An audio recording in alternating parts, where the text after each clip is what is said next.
सके, नहीं वो जो तालीम मुकम्मल ना कर सके, नहीं वो जो हार जाए, नहीं बल्कि वो है जो जन्नत में ना जा सके, जो जहन्नम में पहुंच जाए।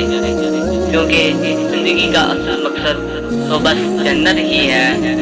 कभी सोचा है नमाज वो लोग नहीं पढ़ते हैं जो मुर्दा हो, जो मुसलमान ना हो, या जिनको नमाज नहीं आती हो। अब आप अपना मुबाहिसा करें कि आप इन दिनों में से कौन हैं।